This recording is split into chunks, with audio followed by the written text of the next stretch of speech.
Chers entrepreneurs, bonjour. Alors, j'ai deux vidéos qui s'appellent A.mp4 et B.mp4 et qui sont toutes les deux, je les ai tournées au format vertical, format portrait, pardon, en 1080p. Donc là, dans ce cas-là, ça va être 1080 x 1920 et non pas 1920 par 1080 comme ça l'eût été si c'était du format paysage horizontal.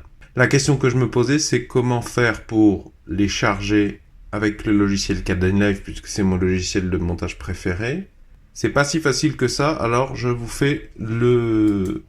J'ai éprouvé quelques difficultés à trouver réponse à cette question, donc je vous fais un rendu visuel. Donc, je lance Kdenlive. Ensuite, je vais dans Nouveau.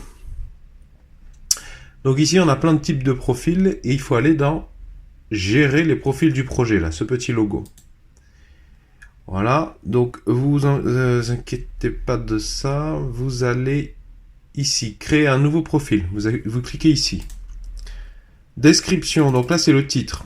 Donc moi, je mets par exemple vertical 9x16. Je mets pas 1080, 1920 et 30 fps parce que 30 fps. Alors dans taille, et ben là il faut inverser. Vous mettez 1080 par 1920.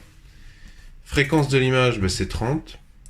Et là aussi, notamment, il faut changer, remplacer 16/9 par 9/16. Enfin en tout cas, vous mettez 9/16. Enregistrer le profil ici, on clique et on ferme. On ferme tout par sécurité pour bien, et on relance le logiciel pour bien qu'il prenne en compte. Et là, donc nouveau, vous allez dans personnaliser en bas là, et vous voyez que vertical apparaît. Donc, je fais vertical, et maintenant je vais aller chercher mes deux vidéos là.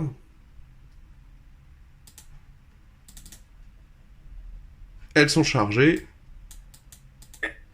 Et vous voyez que c'est bon. J'ai aucune bande noire dans mon aperçu.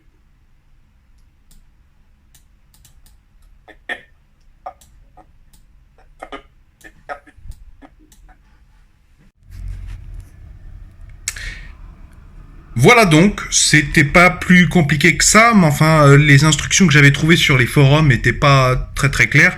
Par l'image, c'est souvent mieux. Je vous mets mes sources dans la description sous la vidéo. Si vous voulez voir le résultat final, il est sur ma chaîne Conseil pour YouTubeurs. Je l'ai publié hier, je vous mets le lien vers cette vidéo dans la description et puis en fiche. Si ça vous intéresse de faire des petits montages simples à partir de vidéos, de textes, de sons, pardon, de photos que vous avez pris vous-même, de les assembler pour faire quelque chose de qualitatif, je vous recommande d'aller vous abonner à ma chaîne secondaire Conseil pour YouTubeurs, vous n'avez rien à perdre. Et je vous recommande deux autres vidéos, notamment, dans lesquelles j'explique comment faire des débuts de montage vidéo en ligne de commande pour des opérations très simples telles que des concaténations. Elles vont apparaître maintenant.